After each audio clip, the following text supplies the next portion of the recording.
இந்த வீடியோவில் நம்ம பேராமீட்டர்ஸ் வச்சு ஃபங்க்ஷன் வந்து பார்க்க போகிறோம். எக்ஸாம்பிள் பார்ப்போம். இப்போ நம்ம ப்ரோக்ராம்குள்ளே வந்துட்டோம். இந்த ப்ரோக்ராமில் ஒரு ஃபங்க்ஷன் வந்து நான் யூஸ் பண்ண போகிறேன். வாய்டு ரிட்டர்ன் டைப் வந்து வாய்டுன்னு மென்ஷன் பண்ணுறேன். அப்புறம் நம்ம வேல்யூ வந்து எதுவுமே ரிட்டர்ன் ஆகாது. ஃபங்க்ஷன் நேம் வந்து ஆட் ப்ராக்கெட்டில் இன்ட் கமா இன்ட். இதுக்கு மீனிங் என்னென்னா, ரெண்டு பேராமீட்டர் வந்து நான் யூஸ் பண்ணுறேன். ரெண்டுமே வந்து இன்டிஜர் டேட்டா டைப்பில் இருக்குது. இப்போ வந்து இந்த ஃபங்க்ஷன் வந்து எப்படி டைப் பண்ணுறோன்னு பார்ப்போம்.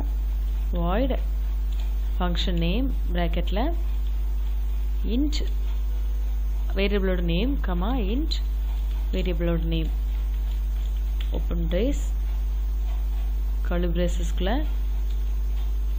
இன்ட் டேட்டா டைப்பில் ரிசல்ட்னு ஒரு வேரியபிளை டிக்ளேர் பண்ணியிருக்கேன். A variable plus B.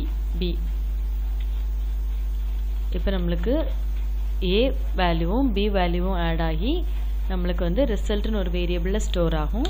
இப்போ நம்ம ரிசல்ட் வேரியபிளை வந்து பிரிண்ட் பண்ண போகிறோம். The result of %d first value and %d second value is %d third result value comma a comma b comma result. இதுக்கு மீனிங் என்னன்னா, %d a வந்து print ஆகும். a ஓட வேல்யூ இந்த %d ல b ஓட வேல்யூ பிரிண்ட் ஆகும். இந்த %d ல ரிசல்ட் வேரியபிளுக்கு வேல்யூ வந்து பிரிண்ட் ஆகும். லாஸ்ட் வந்து பேரந்திசிஸை க்ளோஸ் பண்ணிடணும், கர்லி பிரேசஸை க்ளோஸ் பண்ணிடணும். இப்போ வந்து இந்த ஆட் ஃபங்க்ஷனை வந்து மெயின் ஃபங்க்ஷனுக்குள்ளே கால் பண்ணுறோம். ஆட் ரெண்டு பேராமீட்டர்ஸ்க்கு வந்து நம்ம வேல்யூ வந்து பாஸ் பண்ணணும். ஃபஸ்ட்டு ஏ வேரியபிளுக்கு 10 பாஸ் பண்ணுறேன், கமா பி வேரியபிளுக்கு 20 பாஸ் பண்ணுறேன். இப்போ ப்ரோக்ராம் சேவ் பண்ணிவிட்டு ரன் பண்ணுங்கள். அவுட்புட் விண்டோ பார்த்தீங்கன்னா, the result of 10 and 20 is 30. நம்மளுக்கு வந்து ரிசல்ட் வந்து 30 அப்படின்னு ஆட் ஆகி பிரிண்ட் ஆகிருக்கு. நெக்ஸ்ட்டு பார்த்தீங்கன்னா, இதுக்கு பதிலாக இந்த மாதிரி மென்ஷன் பண்ணிக்கலாம். Int num1 equal to 100, integer data டைப்பில் num2 equal to 200.